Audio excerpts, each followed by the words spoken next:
Salam saudara-saudara yang dikasihi oleh Tuhan kita Yesus Kristus. Senang sekali saya Herman kembali lagi bisa menyapa Anda dalam channel YouTube saya. Kali ini saya mau mengajak kita bersama membahas tentang kelahiran, masa kecil dan juga pendidikan seorang rasul yang bernama Paulus. Berdasarkan Kisah Para Rasul pasal 22 ayat 3, kita memperoleh keterangan yang akurat mengenai tempat lahir Paulus. Paulus mengatakan di sana, "Aku adalah orang Yahudi, lahir di Tarsus, di tanah Kilikia."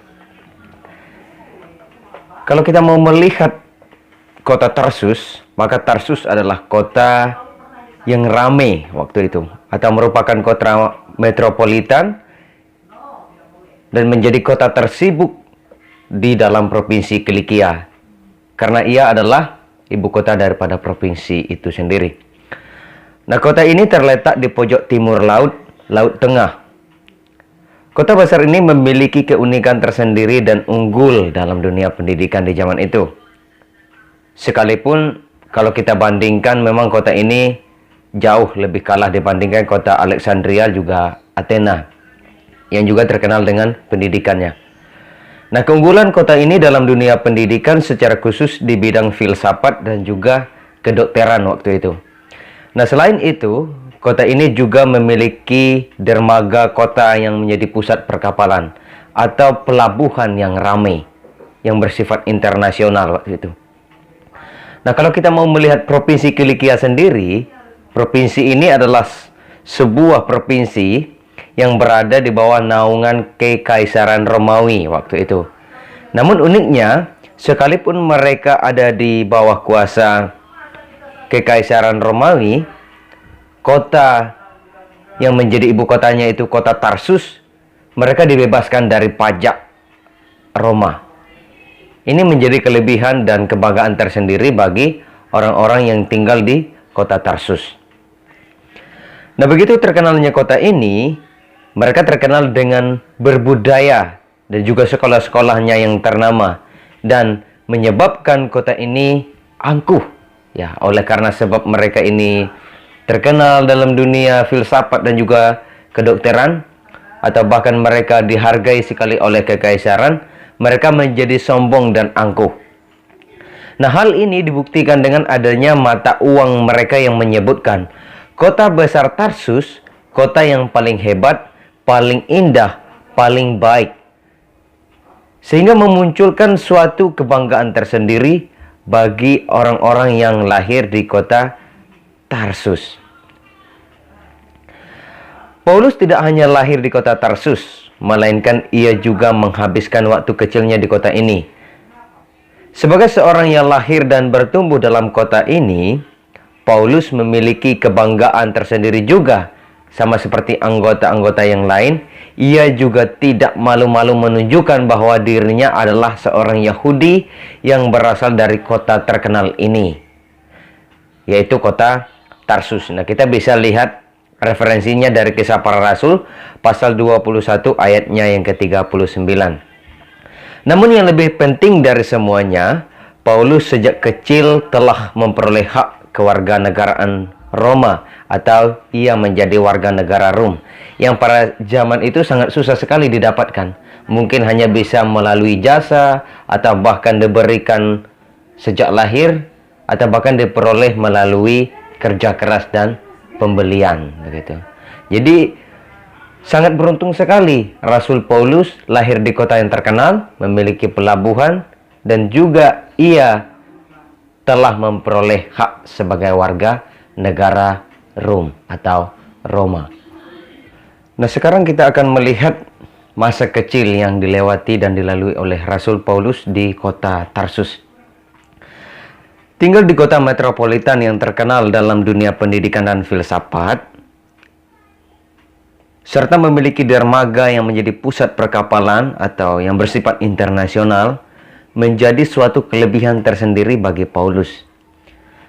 Nah, masa Paulus dilewatkan dengan memperhatikan dan mempelajari sosial budaya kotanya, sehingga Paulus sedikit banyak terpengaruh oleh lingkungan di mana ia tinggal.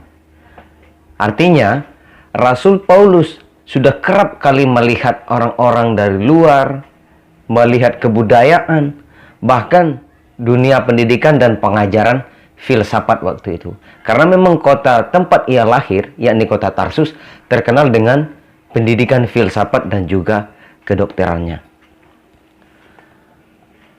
Memiliki kekayaan yang unggul, kota Tarsus unggul dalam perniagaan, dan serta didukung oleh pelabuhan yang bertaraf internasional, menjadikan masa kecil Paulus penuh dengan gambaran-gambaran yang luar biasa.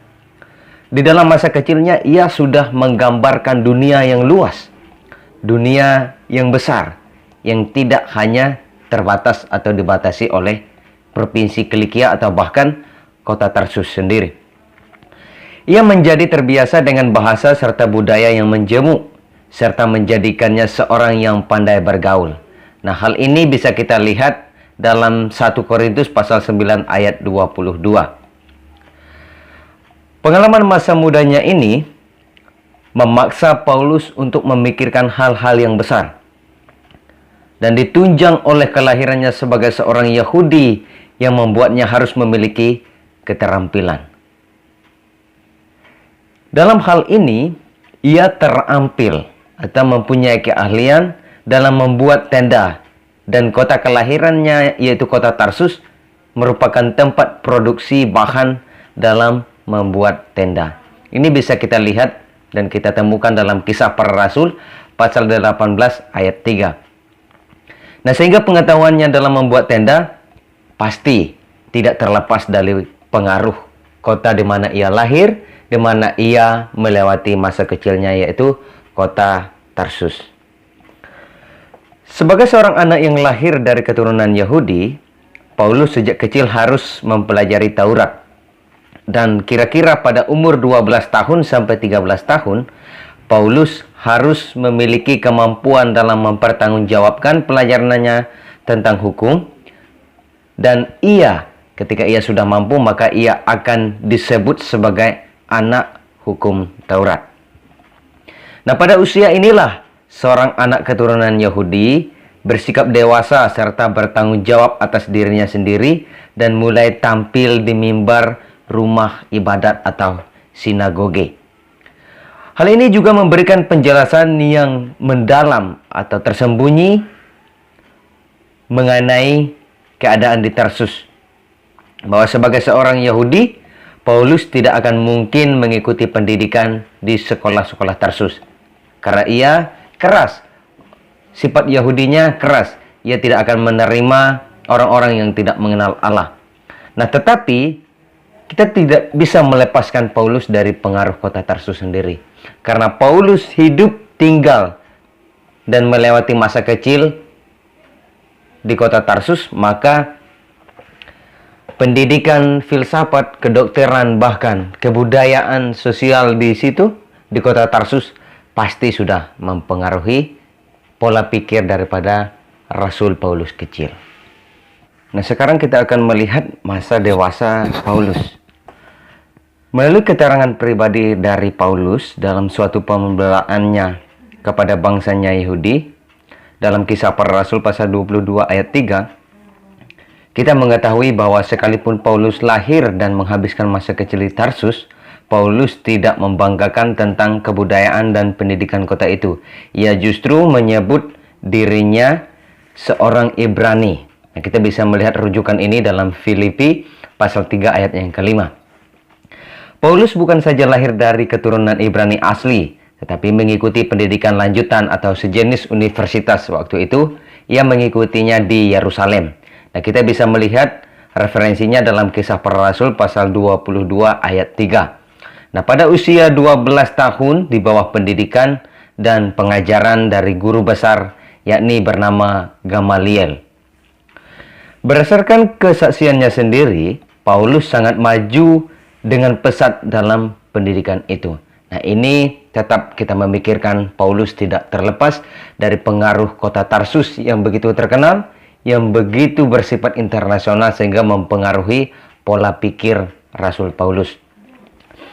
Salah satu keunggulan kota asal Paulus, yakni Tarsus, adalah memiliki semangat dan gairah yang besar sekali untuk belajar. Dan Paulus memiliki semangat yang sama, sehingga membuatnya menjadi mahasiswa atau murid yang sangat pintar dibandingkan teman-teman sebayanya. Nah, ini bisa kita lihat dalam Galatia pasal 1 ayat 14. Sebagai keunggulannya, Paulus mengetahui bahasa bangsanya atau bahasa Ibrani.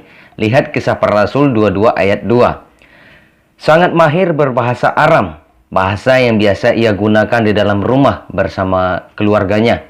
Kemudian ia juga mengetahui bahasa Yunani sebagai bahasa umum di tempat kelahirannya, yaitu kota Tarsus di provinsi Kilikia. Serta ia juga mengenal sedikit bahasa Latin atau bahasa Kekaisaran Romawi waktu itu.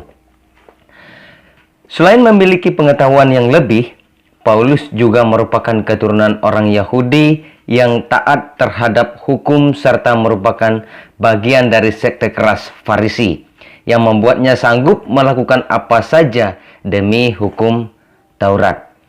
Nah, pada saat menginjak usia dewasa, Paulus telah menjadi seorang pemimpin dalam Yudaisme.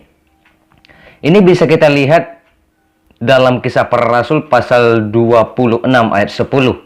Nah, dikatakan begini, "Aku juga setuju jika mereka dihukum mati," yang jika kita artikan secara hurufiah, maka ini menjelaskan dan ingin mengatakan kepada kita bahwa Rasul Paulus adalah seorang anggota Sanhedrin atau Mahkamah Agama yang menurut sejarahnya telah ada sejak abad keempat sebelum Masehi. Nah, biasanya organisasi ini atau Mahkamah Agama yang disebut Sanhedrin ini memiliki anggota 70 sampai 71 orang. Nah, ini terdiri dari imam-imam besar, ahli-ahli Taurat, dan juga tua-tua ataupun penatua-penatua. Sehingga ketika kita mau melihat, ternyata adalah merupakan suatu prestasi yang besar sekali apabila Paulus dapat menduduki posisi sebagai anggota Sanhedrin dengan usia yang diperkirakan oleh para ahli masih relatif muda waktu itu. Nah, itulah yang menjadi kisah masa pendidikan Rasul Paulus. Dari penjelasan-penjelasan yang sudah kita dengar tadi, maka saya menarik kesimpulan singkat. Ya, ada beberapa karir atau prestasi yang diperoleh pada masa muda Rasul Paulus.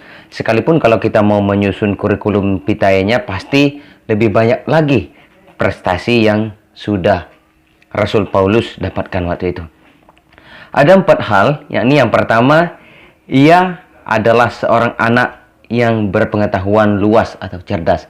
Ini bisa kita lihat tadi ketika ia sudah mulai memikirkan hal-hal besar. Kemudian, yang kedua, ia juga merupakan murid atau mahasiswa yang sangat berprestasi di sekolah Rabi Yerusalem, yakni sekolah Gamaliel.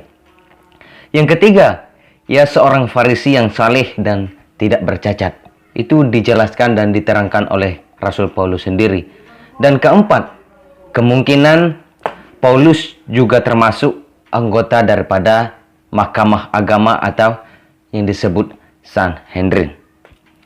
Apa yang bisa kita pelajari dari kisah kelahiran, masa kecil, bahkan pendidikan Rasul Paulus? Kita bisa menyimpulkannya kira-kira seperti ini. Penting tentang di mana kita lahir dan tinggal, tetapi sangat penting apa yang kita lakukan untuknya. Penting untuk mempelajari pengetahuan umum, tetapi lebih penting pelajaran tentang Tuhan. Penting untuk belajar teologi, tetapi lebih penting melakukan dan memelihara apa yang ada dalam teologi itu sendiri. Paulus adalah teladan muda yang sangat baik. Selain dia pintar secara intelektual, ia juga tidak bercacat di dalam menuruti agama yang dianutnya. Ini adalah teladan kita yang bisa kita teladani selain daripada kita meneladani Yesus Kristus yang sebagai Tuhan dan Juru Selamat kita. Terima kasih, Tuhan Yesus memberkati. Shalom.